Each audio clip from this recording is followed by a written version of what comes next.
Hello people. ఈ video అయితే నేను క్రిస్టమస్ టైంలో తీసింది. మాకైతే 4 డేస్ హాలిడేస్ వచ్చాయి. బట్ ఒక్కరోజు కూడా నేను బయటికెళ్ళలేకపోయాను ఈ వెదర్‌కి. ఎర్లీ మార్నింగ్ మాకు బెడ్‌రూమ్‌లోకి వినిపిస్తుంది గాలి సౌండ్. మేమనుకున్నాము మేబీ రెయిన్ పడుతుందేమో అనుకున్నాం. బట్ లేచి చూస్తే మొత్తం ఒక గాలి దుమారంలాగా గాలి స్నో పడుతుంది. ఈ గాలికి నేను గనక బయటికెళ్తే నడిచే పనుండదు. నేనున్న వెయిట్‌కి అదే తోసేసుకొని తీసుకెళ్ళిపోతది. 4 డేస్ హాలిడేస్ వచ్చినియి. మంచిగా ఎక్స్‌ప్లోర్ చేద్దామంటే వెదర్ అసలు మొత్తం ప్లాన్ అంతా అప్‌సెట్ చేసేసింది. నైట్ 7:30 ఆ టైంకైతే కంప్లీట్‌గా నార్మల్ అయింది వెదర్. స్నో చూసారా ఎంత పడిందో. ఇదైతే 1 డే స్నో. రోడ్స్ మీద స్నో అంతా అయితే క్లియర్ చేస్తున్నారు వీళ్ళు. ఆ పాత్‌వేస్, రోడ్స్ అయితే క్లియర్ చేస్తారు. స్నో పడిన రోజు అంత అనిపియదు గానీ నెక్స్ట్ డే ఎండకి ఆ స్నో కరిగినప్పుడు నడవడానికైతే చాలా ఇబ్బందవుతది.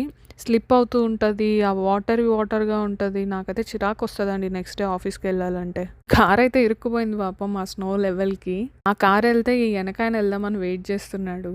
వీళ్ళైతే చాలా ఇబ్బంది పడతారండి స్నో పడినప్పుడు. ఇలా క్లీన్ చేసుకొని వెళ్తూ ఉంటారు. ఇన్‌కేస్ రోడ్స్ అనేవి క్లియర్ అవ్వకపోతే ఇదనేది వీళ్ళు కార్‌లో పెట్టుకొని ఎక్కడ వాళ్ళకి ఇబ్బంది అనిపిస్తుందో అక్కడ మొత్తం క్లియర్ చేసుకుంటూ పోతారు. ఇదండి వెదర్ అయితే ఈరోజు ఇలా ఉంది.